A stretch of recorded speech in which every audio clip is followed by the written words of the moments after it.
and welcome to another episode of Harebrained Games. Today we're going to talk about a little game that I just purchased called Eminent Domain Battlecruisers, a short 15-minute session game for 3 to 5 players set in the Eminent Domain universe. Eminent Domain was a previous card game that was more about building, exploring, expanding, exploiting, till you won via victory points. This is a much smaller section of the universe in that it deals with each player being part of a battle cruiser. That's the premise. You're a battle cruiser with a certain amount of resources available to you to be able to fight against other battle cruisers in a similar arena-style battleground. It takes about 20 minutes. It's by Phil Dewberry, a very versatile designer who's created Revolution for Steve Jackson Games, who created Kingdom of Solomon, a fairly underrated game that I've found plenty of times on my table. Let's give you a sample and set it up. This game is so easy that I really don't need to go over the rules. I'm just going to pop right into the gameplay because that's how quick and easy it is to set this up. Okay, here we have a 3-player setup. Setup is actually very easy. It takes maybe a minute to set up. Not very difficult at all. Each player has 33 cards in their deck. So as you'll see, here's an example of the 33 cards in the deck. Notice the numbers are not sequential. I suspect that's for other reasons later, but all these cards, 33 whopping cards. Now here's the kicker, here's the secret sauce. During any game, players use a subset of 6 to 8 cards only. They never play more than 6 to 8 cards. In fact, the game, like a good cooking show, comes with an enormous variety of recipes for which numbered cards to use for a different theme of engagement that they're going to experience. We're going to use the basic setup here, which means these 6 cards are used for 3 players. 4 and 5 players get a little extra card, but that's basically it. So these cards, once you grab the 6 that you're going to play, are done for. They're just set aside for future games. Now, on your turn, or for setup, first thing players do is they discard a card. So basically, one card is out of the game. That adds the 1 level of variability that you will have. So I'm just going to go ahead and do that and say one card is discarded, another one is put into the recovery zone. The recovery zone is a special area where cards wait to be put back into your hand. The object of the game is to score at least 15 victory points at the end of a round, in which case you win by prestige, or to eliminate all the other players by having all of their cards end up in the discard pile. At that point, their battle cruiser just bites the dust. Explosion. Major. Cool. Moving on. So, on your turn, every player chooses one of the cards in their hands and randomly places it, or not randomly, and places it in the in-play area of their placard. Now everyone does this secretly, and then they flip up the cards simultaneously, and then the cards are actually activated in the given order.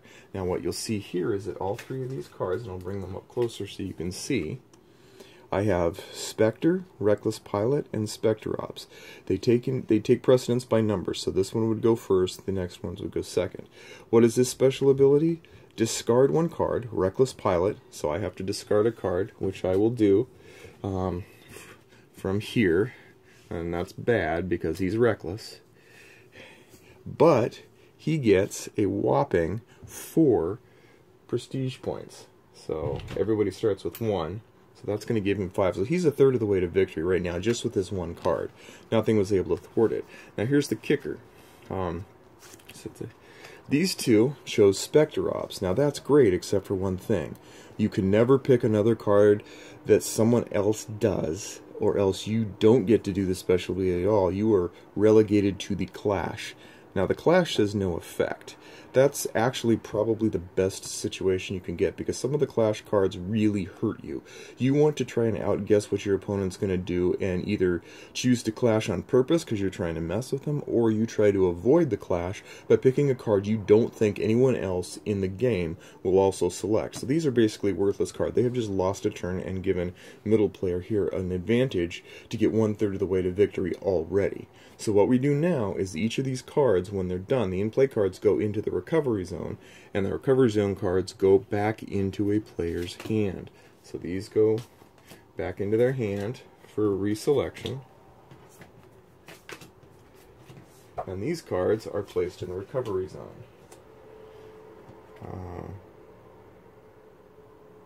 Yeah, sorry. So that, oops, I messed that up a little bit.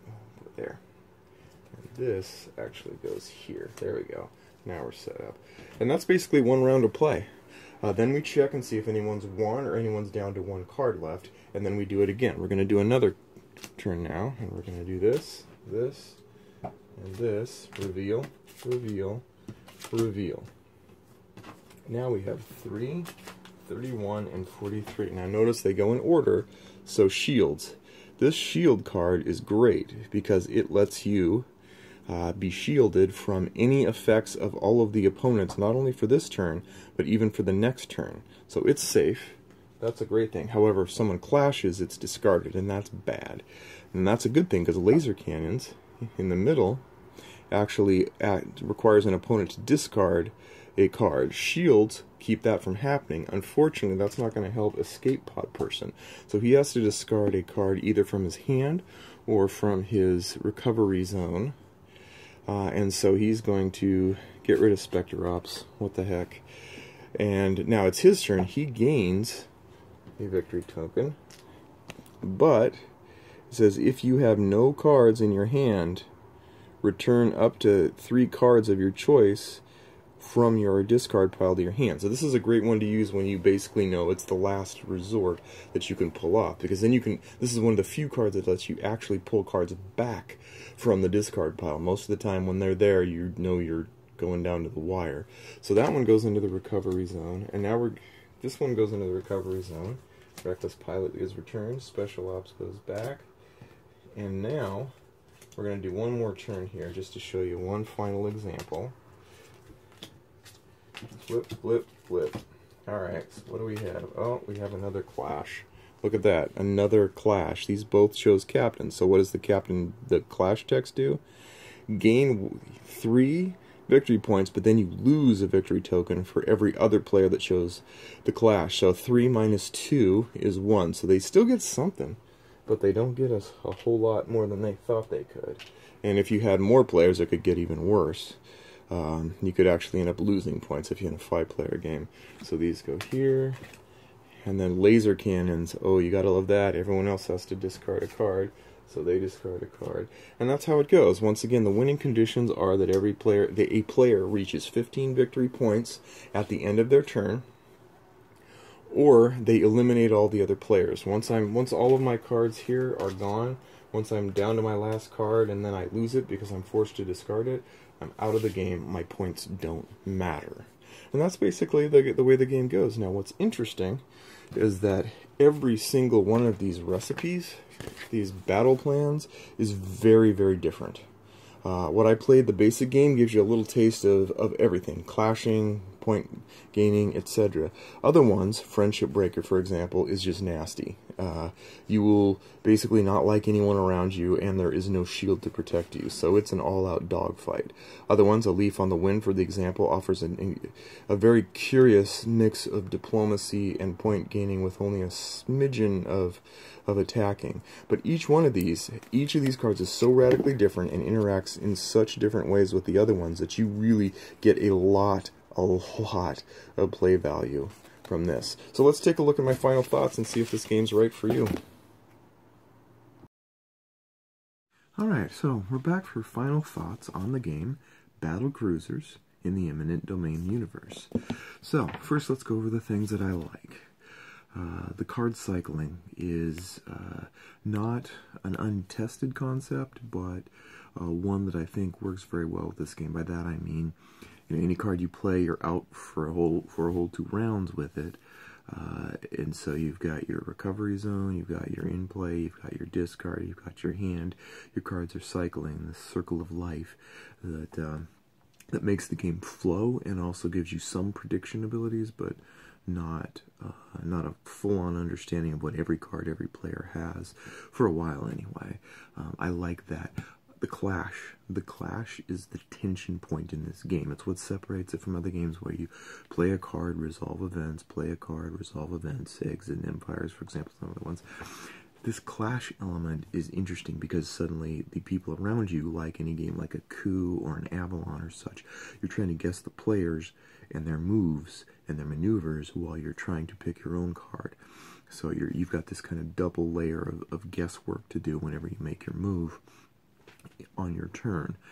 That's actually a very important thing because it can derail the best laid plans. Not randomly just because you just got messed up with a dice, but because you're trying to outfox other outfoxers that you then outfox or they outfox you. That's a great element in this quick game. These teeth-gritting choices add a layer of tension. Are you going to play the card I think you're going to play? Are you? But if you two play those cards and you clash, but what if I play this card? I get points. Or do I worry about my shield? Do I make sure that I think you guys are going to go on the offensive? All of that plays a part in these really fast choices in this fast game. There's still a meaty 10-15 minutes of guesswork. Really like it, like the intrigue. There's brilliance in the card subsets. Usually when you get a set of cards, you're like, yeah, you play a few, whatever. The 33 cards that come with it are really different. You are getting a different experience. It's like having a love letter with 19 expansion packs. Nobody do a love letter expansion pack, just laying that out there. But you get a lot of value for a very small card set. And that you then take another subset up. It's surprisingly varied. And the different subsets with their different themes are great. You've got combos that steer the emotions of battle and lend towards annihilation in one set versus prestige victories in another. It's great. And the thing is, skill is the thrill. If you lost, you're not going to go crying Queen song, Mama, I rolled snake eyes, nothing like that. You lost because you got outfoxed. Or you won because you basically out-manipulated those around you and used the cards that everyone else has. It's a level playing field to the best of their abilities. The fact that everyone has the same cards means everyone's on even keel, pardon the pun. Cons, things I don't like, there aren't that many, to be honest with you. They're pretty mild. The red text on the Clash was very difficult for some people to read that were in the various game groups that I played this with.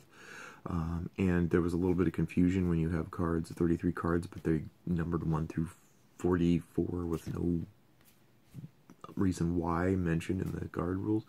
Those are all external to the game, and they wouldn't really matter if the game was great. And fortunately, the game is great.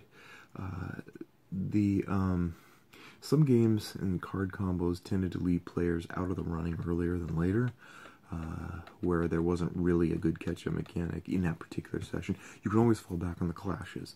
There's always the possibility that clash after clash will have to happen and bring someone back in. It's rare in some combos and probably more frequent in others, but hopefully it's a 10 to 15 minute game. So basically, if you're knocked out, or the game's just you get knocked out of the game because you just were the first to go, you just run to the kitchen, grab a chocolate-covered aardvark tail and a Coke, and just wait a few minutes, and you'll be back into it again.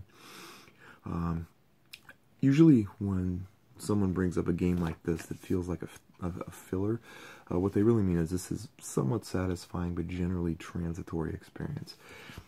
Battlecruisers, by contrast, takes the time span of a filler and instead creates a action-packed, tense, short session battle. The game uses other players on top of its own card logic to add that top level of tension and promote interaction between the players. It's always a good sign when you chain together 4 or 5 games in a row and your group still wants to play more. If you put together Love Letter, Eggs of Empires, and a touch of Tiny Epic Galaxies, which is kind of what I was hoping, this is the game I was kind of hoping Tiny Epic Galaxies would be. You get Battlecruisers, and this game, this is the Pringles chips of board gaming, because no one can play just one. It'll eat at your soul and make you want to play it again. And for $15-20, you are solidly going to get a value out of this great little game. Highly recommended for anybody. Easy to teach, easy to learn, fun to play, very different, lots of play value. Battlecruisers, check it out today. Thanks again, and we'll see you next time on Harebrained Games.